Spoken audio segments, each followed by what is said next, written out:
Hello student, solution billion chapter unit 2 intermediate class का चल रहा है। ये पार्ट 2 है। पिछले पार्ट में आप लोगों को हेनरी के नियम तक सॉल्व कराए गए थे। यहाँ पर हम लोग देखेंगे राउल्ट का नियम। देखें, हेनरी ने क्या बोला था कि हेनरी ने ये बोला था कि स्थिर ताप पर किसी गैस की द्रव में जो विलेयता होती है विलयन की सतह पर लगने वाले गैस के आंशिक दाब के समानुपाती होता है। P is proportional to the x देखे थे, तो कुछ ऐसा ही नियम राउल्ट का भी है। बशर्ते राउल्ट ने वाष्पशील द्रवों के लिए बात कही थी। इन्होंने बोला था कि जो भी हम द्रव लेंगे वह वाष्पशील होने चाहिए। तो लुक्स इट राउल्ट्स लॉ। तो राउल्ट ने दो अलग अलग वाष्पशील द्रव लिए जिसको कि किसी कंटेनर या पात्र में रखे, फिर स्टडी किया कि दोनों जो द्रवों का वाष्प दाब आ रहा है आंशिक दाब वह किस प्रकार से बिहेव करता है। इन्होंने बताया था कि वाष्पशील द्रव होते हैं तो उनका जो उन अलग अलग द्रवों का जो आंशिक दाब होगा मोल अंश के समानुपाती होता है।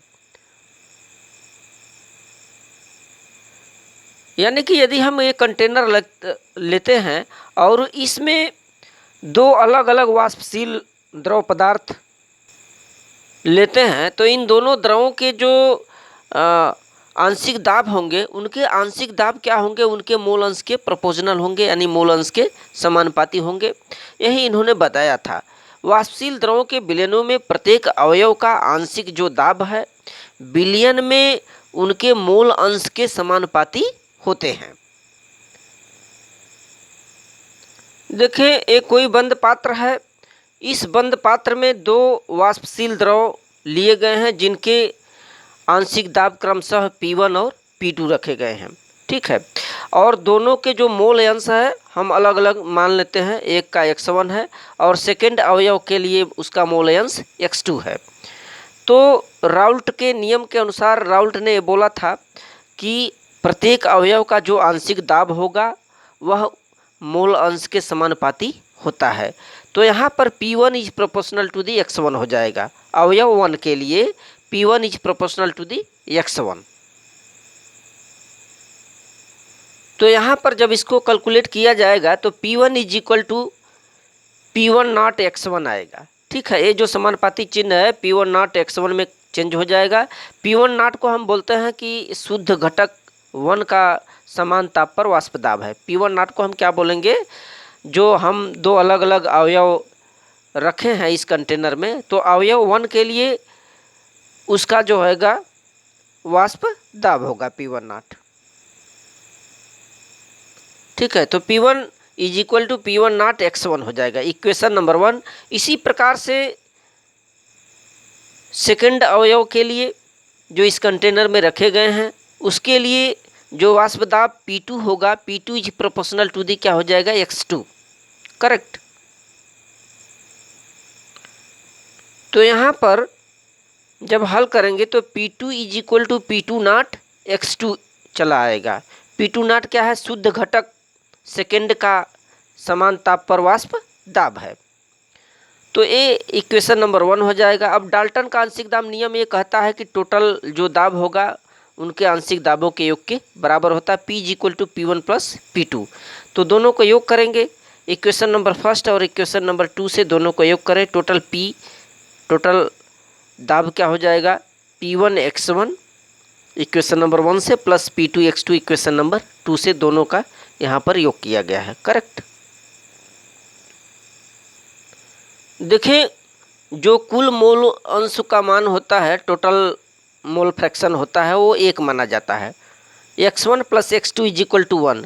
तो उस कंटेनर में यदि हम दो अलग अलग मोल अंश लिए हैं, अवयव 1 का x1 है और दूसरा अवयव 2 का x2 है, तो टोटल जो वैल्यू होगा x1 प्लस x2 का ये 1 माना जाता है। करेक्ट। तो x1 प्लस x2 बराबर 1 होगा। तो x1 का मान यदि आप निकालेंगे तो इसको पक्षांतर कीजिए, क्या हो जाएगा, 1 माइनस x2 हो जाएगा। यहाँ पर अब मान रखिए टोटल प्रेशर बराबर P1 not x1 plus P2 not x2 है। इसमें हम मान रखेंगे x1 के स्थान पर रखें। तो देखिए क्या हो जाएगा, यहाँ पर P1 नॉट वही रहेगा, x1 के स्थान पर सीधे रखिए 1 माइनस x2, x1 के स्थान पर 1 माइनस x2 और ये सेम वैल्यू रखें। जब इसको हल करेंगे इस तरह से तो P1 नॉट माइनस क्या हो जाएगा P1 not x2 plus P2 not x2, correct. और यहाँ पर एक कंडीशन है कि P1 नॉट जो होगी वो कम होगी P2 नॉट से, यानी कि जो P1 नॉट है वो कम वाष्पशील है कंपैरिजन देन P2 नॉट से। तो यहाँ पर जब इस कंडीशन में आप आगे सॉल्व करेंगे तो देखिए क्या हो जाएगा, P1 not same to same और P2 नॉट x2 यहाँ पर रख दीजिए और ये जो माइनस वाली वैल्यू है यहाँ रख दीजिए। इसके बाद दोनों में x2 क्या है, कॉमन है, इसको कॉमन ले लीजिए तो क्या बचेगा, total pressure is equal to P1 not, देखिए यहाँ पर आ रहा है P1 not plus P2 minus P1 in bracket बाहर क्या हो जाएगा x2। तो ये राउल्ट के नियम का टोटल प्रेशर आपका यही आएगा। सो स्टूडेंट नेक्स्ट पॉइंट है आइडियल सॉल्यूशन, आदर्श विलयन। आइए चेक कीजिए आदर्श विलयन क्या होता है। ऐसा विलयन जो सभी सांद्रताओं पर राउल्ट के नियम का पालन करती हैं उनको हम लोग आदर्श विलयन कहते हैं। तो ऐसा विलयन जो सभी सांद्रताओं पर राउल्ट के नियम का फॉलो करती है, राउल्ट के नियम का पालन करती है, उसे हम लोग आदर्श विलयन कहते हैं। और राउल्ट ने बताया था कि वाष्पशील जो अलग अलग द्रव हैं तो उनके जो आंशिक दाब हैं मोल अंश के समानुपाती होते हैं। और आदर्श नियम का ये मुख्य पॉइंट ये है कि इसमें जो आयतन परिवर्तन होगा, टोटल आयतन परिवर्तन 0 माना जाता है और एंथैल्पी में परिवर्तन भी 0 माना जाता है।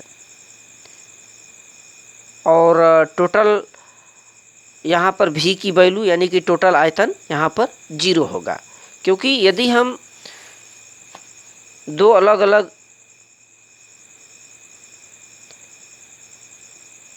अलग कंटेनर है, इसमें मान लीजिए A है,